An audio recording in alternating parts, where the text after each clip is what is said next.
జరిగినటువంటి కొలువు కూటంలాగా కనిపిస్తూ ఉంది. ఈ మహానుభావుల్ని చూస్తుంటే వారేమో ఏ మధ్వాచార్యుల్లాగా కనిపిస్తుంటే వీరేమో శంకరాచార్యుల వారిలాగా కనిపిస్తున్నారు.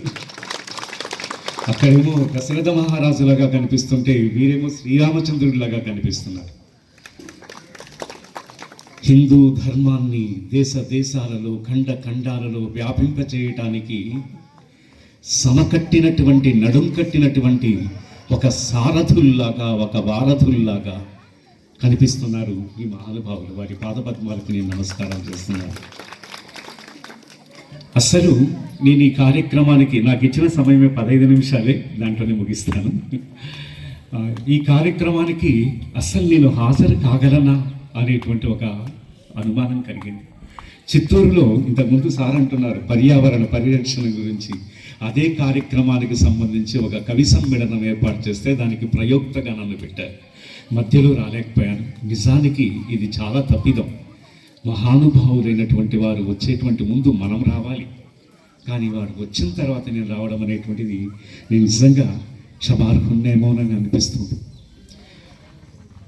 ముందుగా 100 సంవత్సరాల పండుగ చేసుకుంటున్నటువంటి ఆర్ఎస్ఎస్ గురించి ఒక మాట.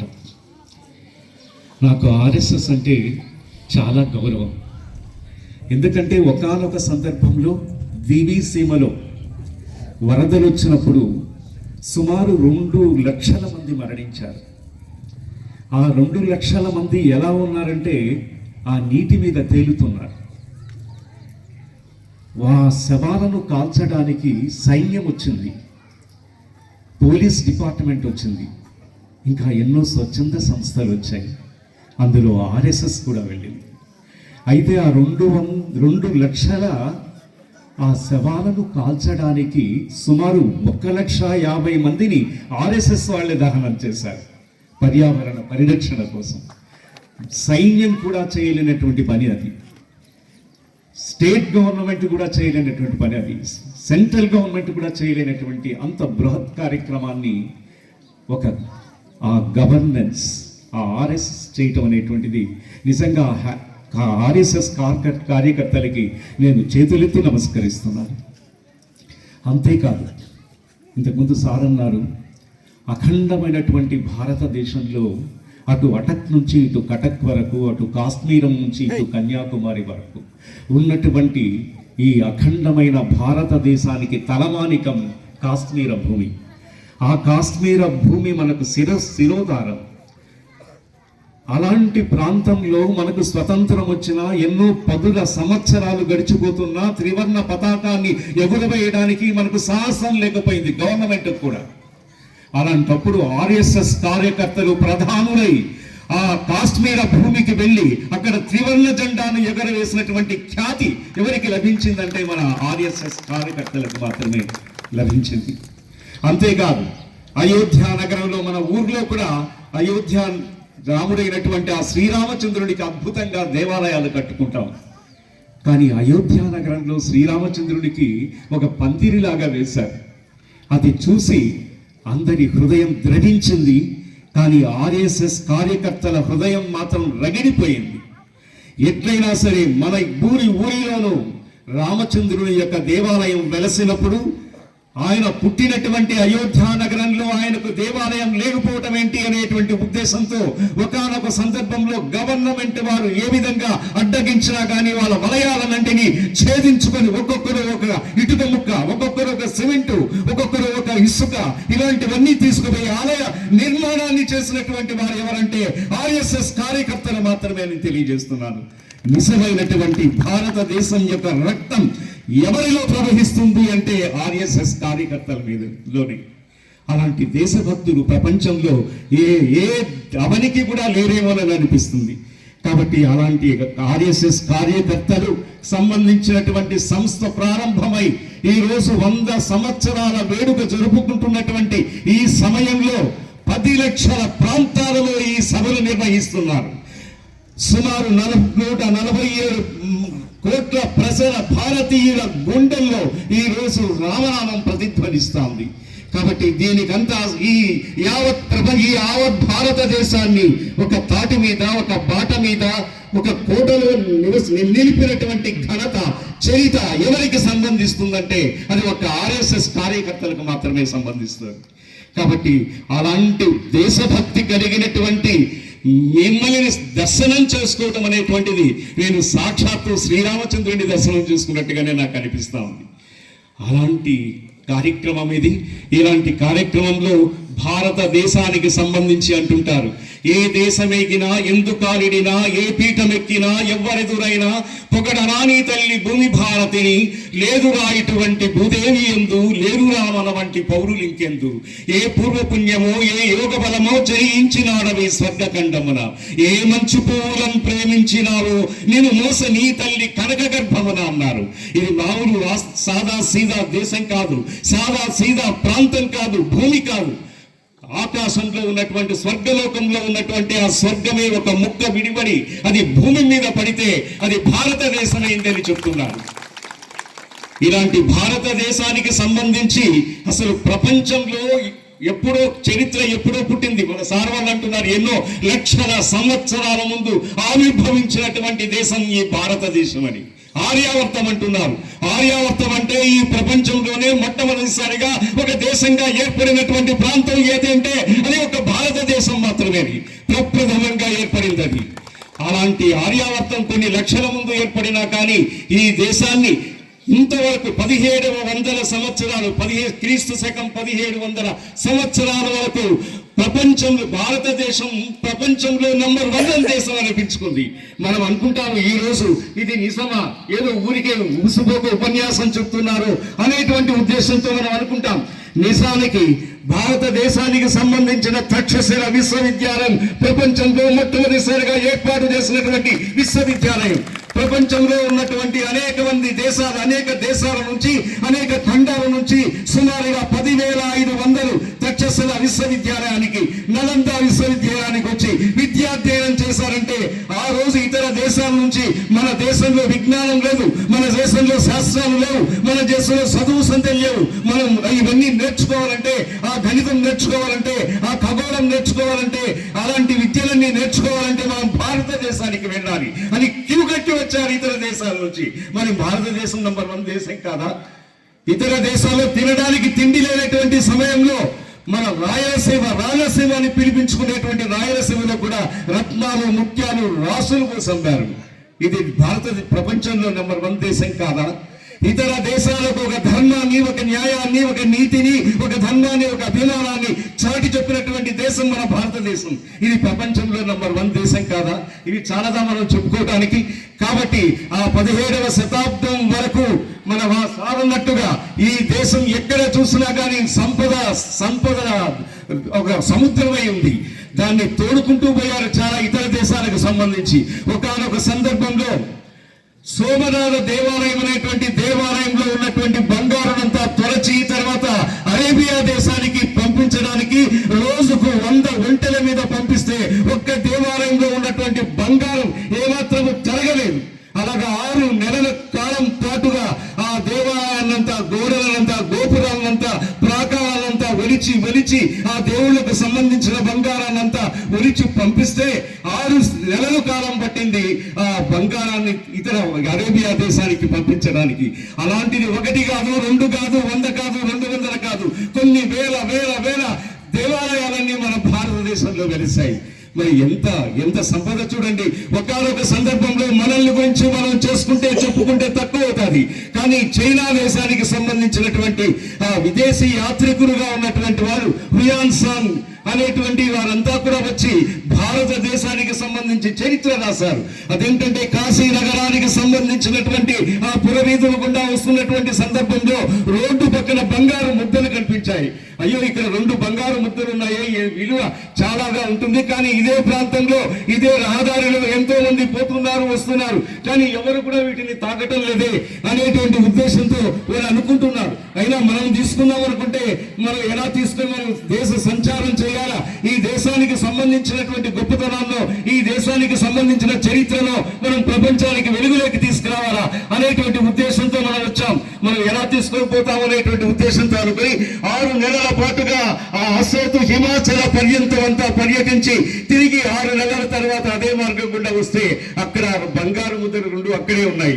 ఏంటిది ఇది ఏ దేశంలో అయినా కనిపిస్తుందా, జరుగుతుందా అని అంటే ఇక్కడ ఉన్నటువంటి వాళ్ళంతా అంత సంపన్నులు, వాళ్ళకి బంగారుతో అవసరం లేదు, వాళ్ళ ఇళ్ళ నిండా బంగారు ఉంది అనేటువంటి ఉద్దేశంతో ఎంత సంపద, ఆ సంపద ఏ విధంగా తులతూగుతుందో మన భారతదేశంలో, ఆ నిజాయితీ ఎంత మనది కానటువంటిది అది తాకటం అనేటువంటిది అది పాపంతో సమానం అనేటువంటి ఒక ధర్మ నిరతి ఏ విధంగా ఆ హృదయాల్లో భారతదేశానికి సంబంధించినటువంటి ఆ గుండెల్లో ఉందో ఒకసారి ఆలోచన చేసుకోవాలి.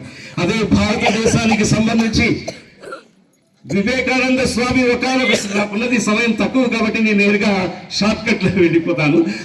భారతదేశానికి సంబంధించి ఒకానొక సందర్భంలో అమెరికా సంయుక్త రాష్ట్రాలు సర్వమత సమానత్వ మహాసభ జరుగుతున్నటువంటి కాలంలో మన భారతదేశం తరఫున ఒక వ్యక్తి సెలెక్ట్ అయ్యాడు.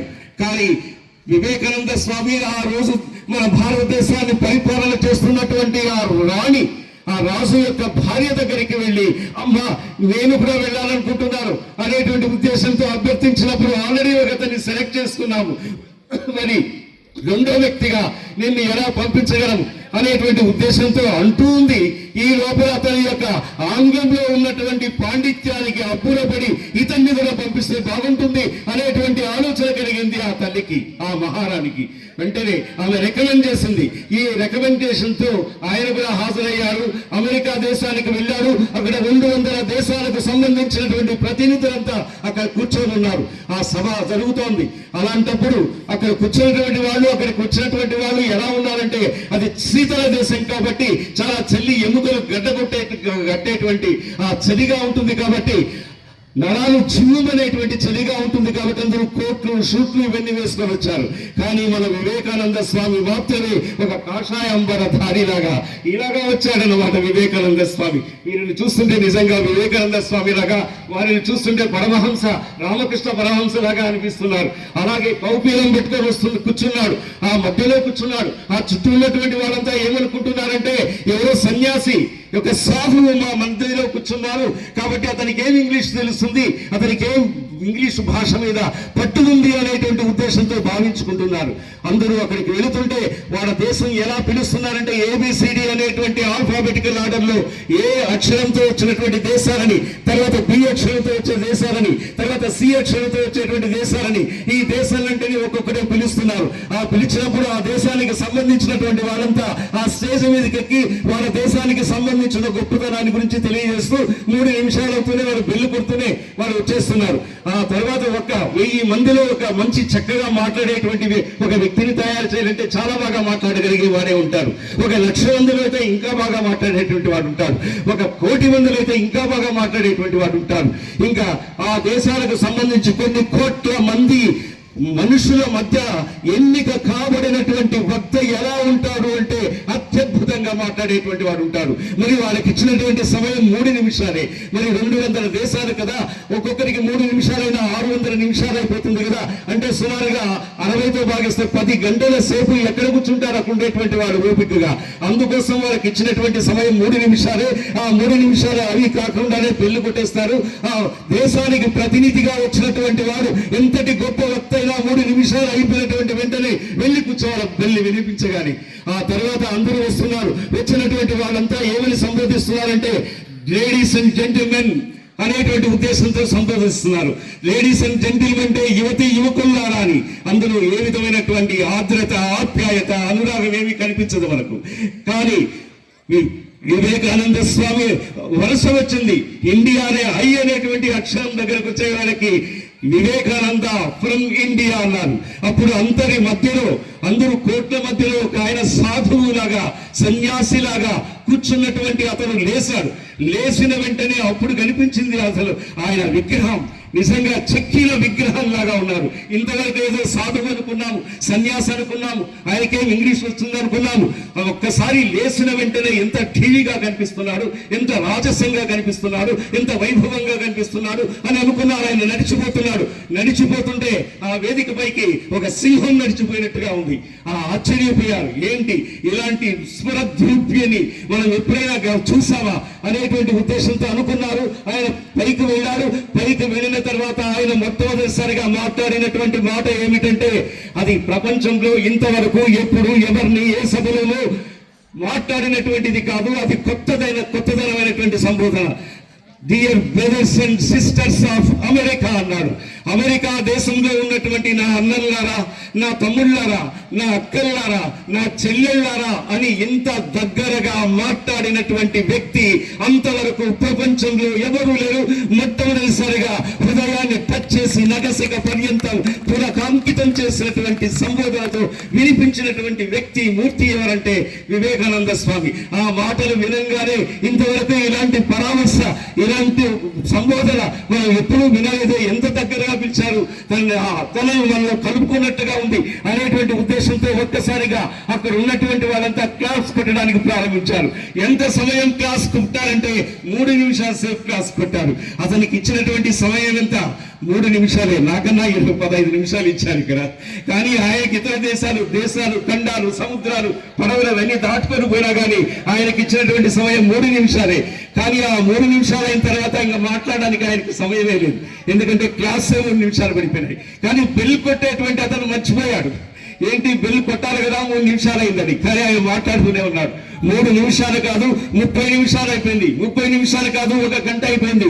1 గంట కాదు 2 గంటలు, 2 గంటలు కాదు 3 గంటలు, 4 గంటలు, 5 గంటలు, 6 గంటలు, 7 గంటలు, 7.5 గంటల సేపు అనర్ఘనంగా మాట్లాడాడు. మాట్లాడినటువంటి తర్వాత అప్పుడు కూడా ఆయనంతగా ఆయన విరమించుకున్నాడే కానీ మాట్లాడడం వాడేమో పెళ్ళికొట్టలేదు, ఆ స్పృహలో లేరు వాడు. ఆ విధంగా ఏం మాట్లాడాడు ఆయన 7.5 గంటల సేపు అంటే భారతదేశానికి సంబంధించినటువంటి బంధాలను, అనుబంధాలను, సంబంధాలను, బహుబంధాలను గురించి మాట్లాడారు. భారతదేశానికి సంబంధించిన సాంప్రదాయాలను, ఆచారాలను, సంస్కృతిని గురించి మాట్లాడారు. భారతదేశంలో అమ్మానాన్నకు మధ్య ఉన్నటువంటి బంధం, భార్యాభర్తకు మధ్య ఉన్నటువంటి బంధం, అన్నా చెల్లెలకు మధ్య ఉన్నటువంటి బంధం, అక్కా తమ్ముళ్లకు మధ్య ఉన్నటువంటి బంధం, ఇరుగు పొరుగు వాళ్ళకు సంబంధించిన బంధం, అది వింటూ ఉంటే అక్కడ 200 దేశాలకు సంబంధించిన వాడంతా ఇలాంటి దేశం కూడా ఒకటి ఉందా ఈ భూమండలంలో అనేటువంటి ఉద్దేశంతో వాళ్ళు భావించారు. మామూలుగా భార్యాభర్త అంటే ఆ ప్రతి సరే అయిపోయిందా,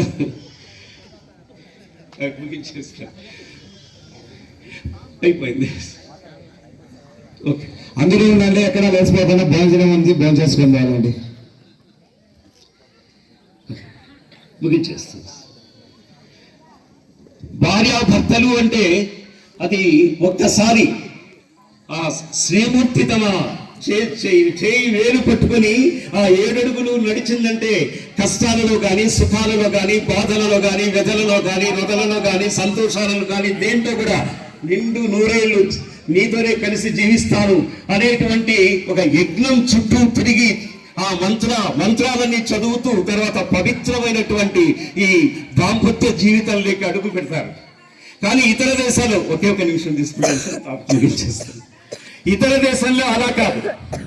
ఈ రోజు కుమారిగా ఉన్నటువంటి ఆమె రేపు శ్రీమతి అయిపోతుంది, రేపు శ్రీమతిగా ఉన్నటువంటి ఆమె మరుసటి రోజు కుమారి అయిపోతుంది, ఆ తర్వాత ఆమె శ్రీమతి అవుతుంది. అంటే ఈ రోజు అవివాహితగా ఉన్నటువంటి ఆమెకు రేపు పెళ్లి అవుతుంది, అప్పుడు శ్రీమతి అవుతుంది, ఆ మరుసటి రోజు ఆమె మళ్ళీ కుమారి అవుతుంది, అంటే విడాకులు ఇచ్చేస్తుంటుంది. తర్వాత ఇంకొక రోజు మళ్ళీ శ్రీమతి అయిపోతుంది. అలాగా మగవాళ్ళు కూడా అవివాహితులుగా ఉన్నటువంటి వాళ్ళు, పెళ్లి కానటువంటి అబ్బాయిలు మరుసటి రోజు వివాహితులు అవుతారు, ఆ మరుసటి రోజు మళ్ళీ అవివాహితులు అవుతారు. అంటే వాళ్ళ మధ్య ఉన్నటువంటి బంధం ఎలా ఉంటుందంటే చాలా పెడుసుగా కనిపిస్తూ ఉంటుంది. కనుక అలాంటి బంధం అక్కడ ఉంది. కానీ మనకున్నటువంటి బంధం ఎంతో గొప్పది.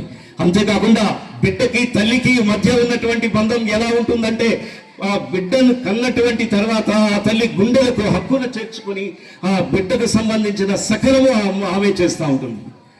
కానీ ఇతర దేశాలకు సంబంధించినటువంటి వాళ్ళు ఇతర దేశాలకు సంబంధించినటువంటి వాళ్ళ ప్రవర్తనలు ఎలా ఉంటాయంటే, వాళ్ళ అనురాగాలు, ఆత్మీయతలు, అనుబంధాలు ఎలా ఉంటాయి అంటే, అవి ఆ బిడ్డకు పాలు పెట్టడానికి ఒక మెయిడ్ సర్వెంట్ ఉంటుంది, స్నానం చేయించడానికి అదే మెయిడ్ సర్వెంట్, ఉయ్యల్లో పెట్టి ఊపడానికి అదే మెయిడ్ సర్వెంట్, స్నానం పాఠశాలకు తీసుకోవడానికి అదే మెయిడ్ సర్వెంట్, మళ్ళీ తీసుకురావడానికి. అంటే ఏ విధమైనటువంటి బంధాలు ఉంటాయి. ఇక్కడ ఉన్నటువంటి తల్లి ఆ బిడ్డకి ఏమాత్రము జ్వరం వచ్చినా కానీ ఈ తల్లి నిద్రకు కళ్ళలో ఒత్తులేసుకొని ఆ బిడ్డను కాపాడుకుంటుంది. అక్కడ అట్లా కాదు. అలాంటి బంధాలు చాలా పలుచుగా ఉన్నటువంటి దేశం అది. భార్యాభర్త మధ్య బంధాలు కానీ అవి ఏవైనా కానీ భారతదేశంలో పుట్టినందుకు నిజంగా మనమంతా గర్వపడాలి. ఇలాంటి పవిత్రమైనటువంటి భారతదేశంలో మళ్ళీ మళ్ళీ మళ్ళీ పుట్టడానికి మనం ఆ దేవదేవులన్నీ ప్రార్థించాలి. కాబట్టి ఇక సమయం అయిపోయింది. ఎందుకంటే నేను కూడా చకోర పక్షుల్లాగా వెయిట్ చేస్తున్నాను.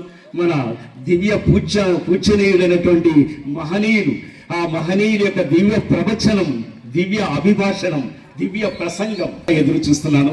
కాబట్టి ఈ వేదిక మీద ఇంత సమయం నాకు కూడా ప్రసాదించినటువంటి మా మధు సార్ గారికి నిజంగా నేను పాద నమస్కారం చేసుకుంటున్నాను. నాకంటే చిన్నవాడు అయినా కానీ ఇంతమంది పెద్దల మధ్య 4 మాటలు మాట్లాడేటువంటి ఒక గొప్ప అవకాశాన్ని నాకు ప్రసాదించారు ఆ మహానుభావుడు.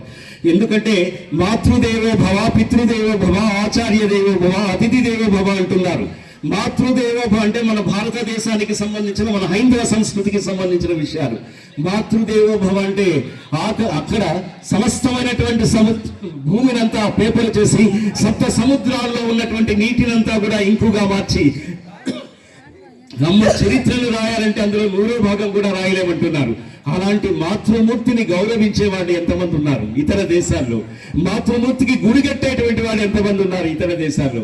మాతృమూర్తి యొక్క రూపాన్ని విగ్రహంగా తయారు చేసి ఆ గుడిలో ప్రతిష్టాపన చేసి రోజు పూజ చేసేటువంటి వాళ్ళు ఎవరున్నారు? నాకు తెలిసి ఇతర దేశాల్లోనే కాదు, ఈ దేశంలో కూడా సారు తన తల్లిని అంటున్నారు. ఈ అవకాశాన్ని నాకు కల్పించినటువంటి